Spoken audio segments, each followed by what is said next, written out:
Médio, bom dia. Então, olha só, gente, um assunto importantíssimo para a gente pegar umas dicas legais que a gente vai precisar, né? É esse do capítulo 39, que vai falar da América no século XIX, tá bom, gente? Então, a gente tem a mania de dizer que americano é só quem é dos Estados Unidos, mas não é bem assim não, gente. Americanos somos todos nós que moramos no continente americano. Ali é uma coisa errada que a pessoa vai falar, vai dizer. Os americanos invadiram o Iraque, os americanos declaram guerra a Israel, aliás, ajudam Israel. Não, não é os americanos, é o pessoal dos Estados Unidos que faz essas coisas aí, né? Então, a gente tem que entender para iniciar que a América do Norte, ela é formada, tirando o México, ela é formada pela chamada América Anglo-Saxônica, tá bom?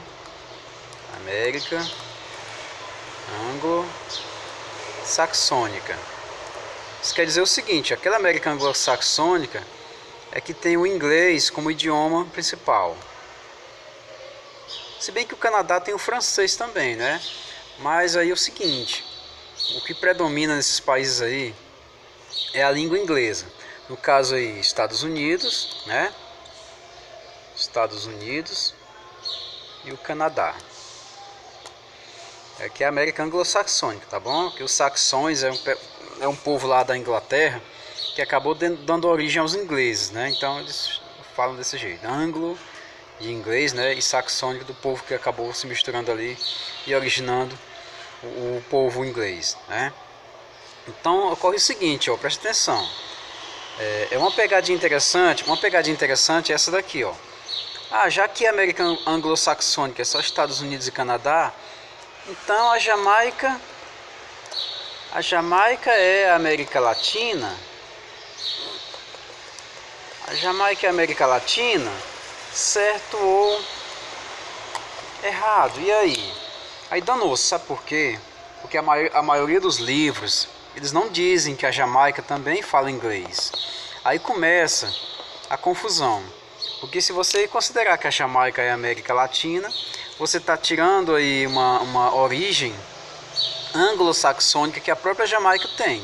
E ela considera a Rainha Elizabeth como uma monarca. E o dólar jamaicano funciona. Então é o seguinte, ó, ela não é América Latina, ela é considerada América Anglo-Saxônica também. Que ela foi colonizada por quem? Por ingleses, viu, gente? Tem uma confusãozinha que às vezes aparece, que muitos livros dizem que somente Estados Unidos e Canadá fazem parte. Mas aí se a gente for levar para o lado mais profundo da coisa, aí fazer uma prova da CESP lá de Brasília, por exemplo, eles colocam uma questão desse tipo bem aqui, a gente acaba sendo induzido ao erro, né? Então a Jamaica pertence sim também à América Anglo-Saxônica, tá bom, pessoal? E também a questão dos Estados Unidos serem um país maior e mais avantajado economicamente e também leva vantagem em tamanho.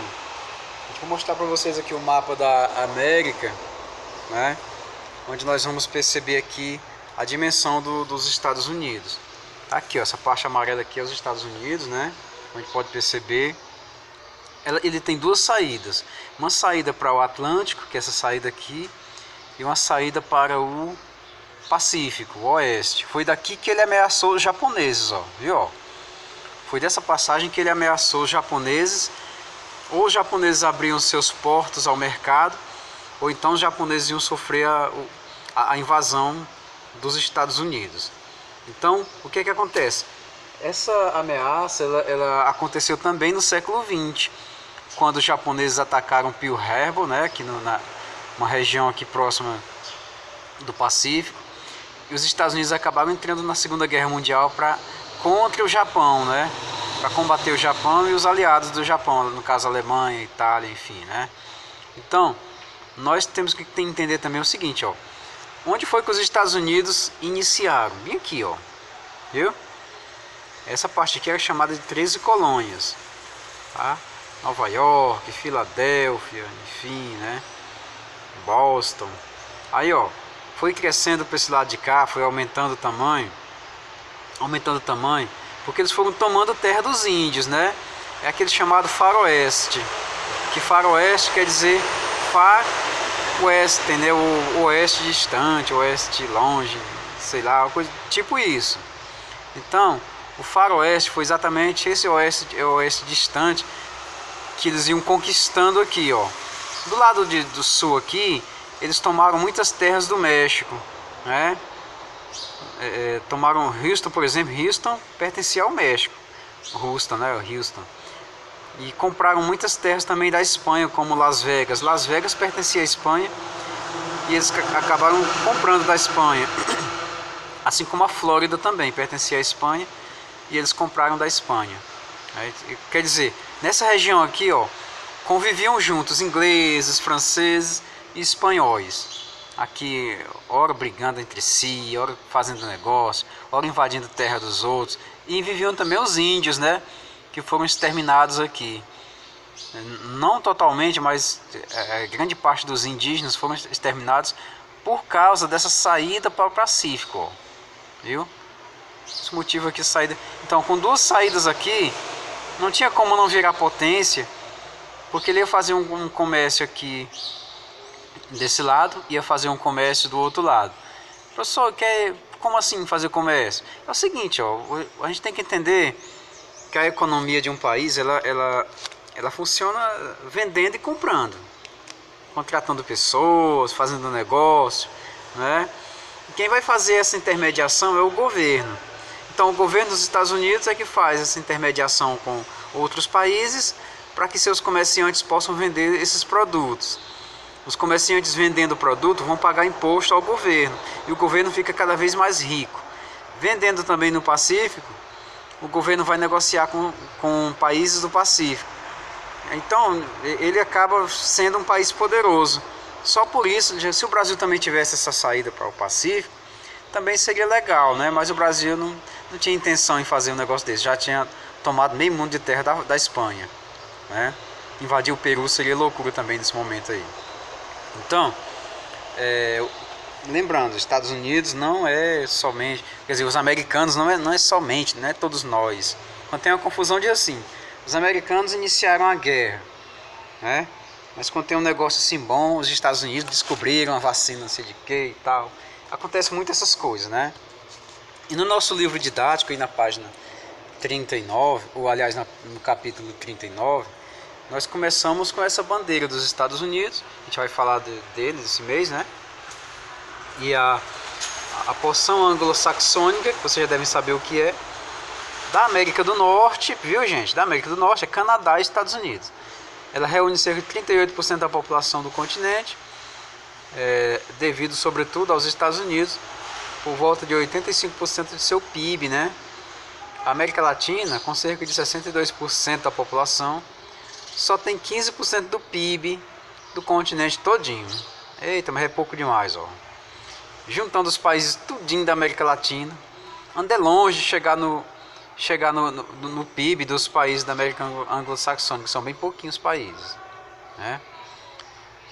Porque os Estados Unidos e países latino-americanos se desenvolveram de forma tão diversa, tão diferente. Você pode entender aquilo que eu expliquei naquela aula, daquele tempo, das diferenças entre as colônias, né?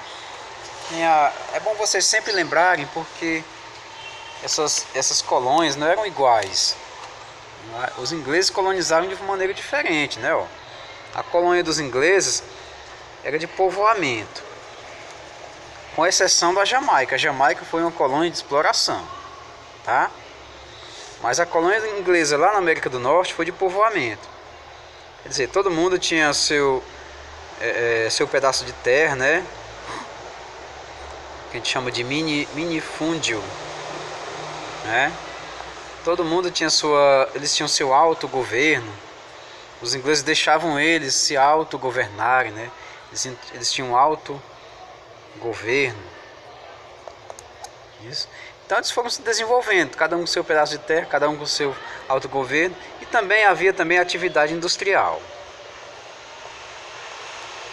Atividade industrial requer o quê? Economia, construção de ferrovias, Interessante, eles fizeram ferrovias e o Brasil investiu foi nas rodovias, gastando combustível e concreto, ficando dependente do capital externo, né? E eles não. Eles usaram as terras que eles tinham para fazer ferrovias, estradas de trem, né? Que até hoje funcionam muito bem.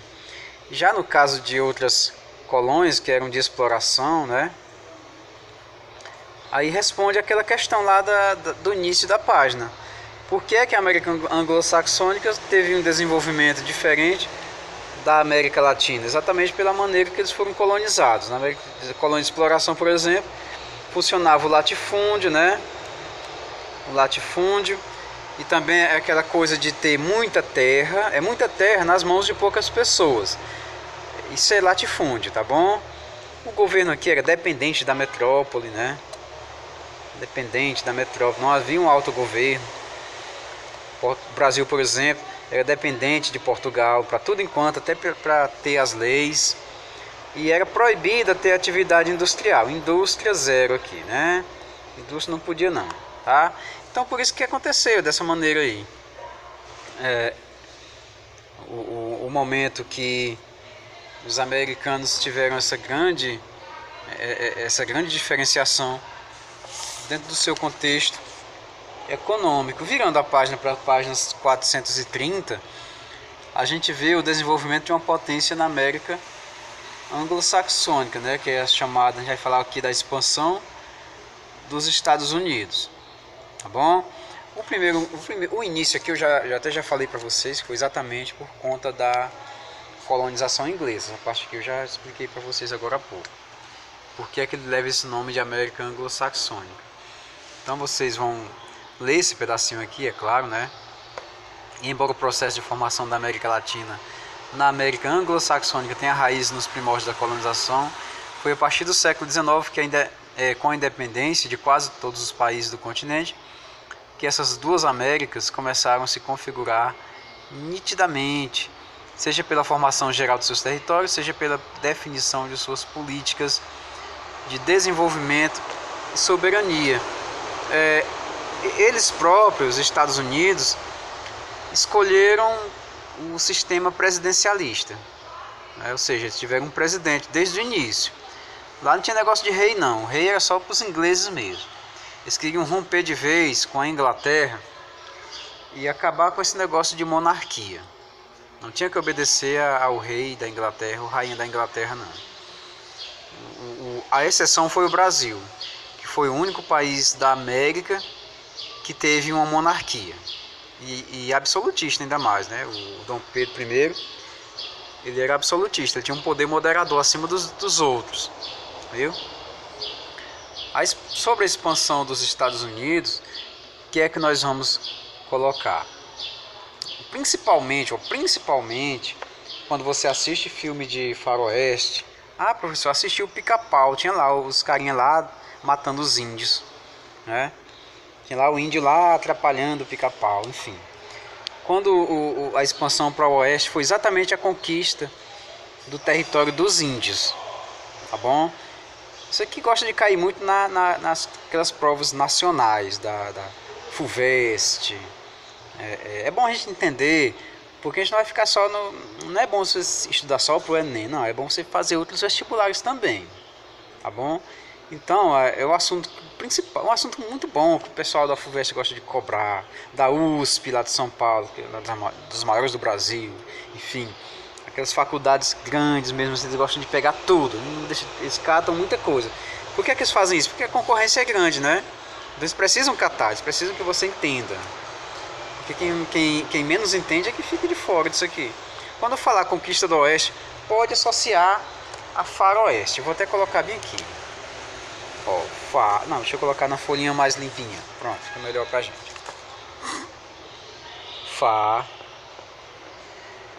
Oeste, né? Faroeste. Muitas vezes a questão cai desse jeito, ó, presta atenção.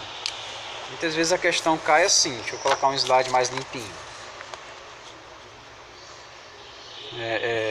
Tipo assim, o faroeste, né, representou os interesses americanos, né? Ó, quando é coisa ruim, bota todo mundo no meio. Americanos no lado Atlântico. Certo ou errado? E aí, olha só, presta atenção. O faroeste representou os interesses americanos no lado Atlântico? Errado, sabe por quê? Porque ele representou foi no lado Pacífico, como eu coloquei no mapa para vocês ali. Tá bom? E o que era esse danado desse faroeste? Exatamente a conquista das terras indígenas. Conquista das terras indígenas. Pegou mal para danar, ficou uma coisa muito feia para os Estados Unidos, que o cinema acabou colocando uma diferente, dizendo que os índios é que atacavam, que os índios eram os maus, que os índios é que fazia a confusão todinha acontecer, quando na verdade o chamado mocinho é que estava invadindo as terras dos índios com o objetivo muito simples, né? Economia. Como nós vimos aí lá no comecinho do primeiro ano do ensino médio, lá, vocês têm que ver o seguinte: a ciência humana, como história, geografia, sociologia, filosofia, todas elas funcionam como um quebra-cabeça, vão se juntando e vão se unindo. A economia, política, religião, tudo isso vai estar junto nessas coisas aí, viu? Sociedade,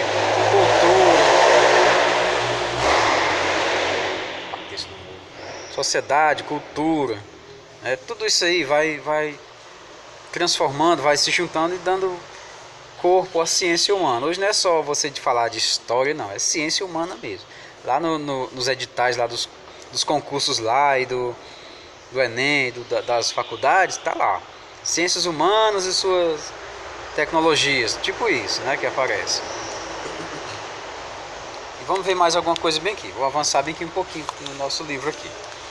Ó, essa primeira página foi só para dizer isso aí que eu falei para vocês, da ambição dos Estados Unidos e da formação como América Anglo-Saxônica, tá bom? Na parte seguinte, que vai falar aqui da expropriação de terras indígenas, então ele vai colocar algumas informações, né? Por exemplo, em 1860 restavam menos de 300 mil indígenas que foram assassinados. E só que antes havia mais de 1 milhão. 1 milhão para 300 mil é uma diferença muito grande. E considerando que os Estados Unidos é um dos maiores países do mundo, ele está entre os 5 maiores países do mundo. É grande demais aquele país, né? Enfim. Aqui nós temos a carta do cacique. Vamos só ver com umas observações. Que muitas vezes também, ó, cai esses textos aqui, ó. Você não sabe. De onde é que veio esse texto? É interessante você ler. Esses textos que aparecem, porque eles também dão muitas dicas de como essas provas são elaboradas, tá bom? E essas provas são elaboradas, como a gente está sempre falando de vestibular o tempo todo, essas provas são elaboradas com base em textinhos. Você pode perceber, toda questão tem um textinho pequenininho, então não fiquem com preguiça de ler não. Quando aparecer um textinho, respira fundo e vai lá e lê, tá bom? Aqui diz assim: a terra é sagrada. Aqui na visão do cacique, né? Ó, a terra é sagrada. Como podeis vós comprar ou vender o céu, o calor, a terra? A ideia nos parece estranha, porque na cultura do índio é o seguinte: a terra não pertence a fulano de tal ou outro fulano de tal, não. A terra pertence a todo mundo, já que ela é sagrada. Se nós possuíssemos o ar e os espelhamentos da água, de que maneira poderá Vossa Excelência comprar? Cada pedaço de terra é sagrada para o meu povo. Cada espinho luminoso do pinheiro, cada rio arrento, cada bruma do bosque, cada clareira, cada zoeira de insetos é sagrado na lembrança, na vivência do meu povo, né? A seiva que corre nas árvores lembra o meu povo. Então tudo isso aí é para dizer que na cabeça do índio era diferente da cabeça do empreendedor americano. O empreendedor americano achava que cercando já era dele. Pronto, acabou a confusão. Aí a pergunta é: explique por que, de acordo com a carta do cacique Seattle, a terra é sagrada para os indígenas. Muito simples, porque na visão dele não tinha esse modelo capitalista na cabeça dele. A visão dele é uma visão pura de natureza. né? A cultura dele é diferente da cultura dos Estados Unidos. Muitas vezes, para responder uma questão assim, você coloca só assim: diferença entre as duas culturas, tá bom? Selecione no trecho como se ilustram os contrastes entre a visão do indígena e a do homem branco na relação do ser humano. É o seguinte: quando ele pergunta como pode comprar o céu, como pode vender o calor, comprar a terra, isso aí é a diferença, viu?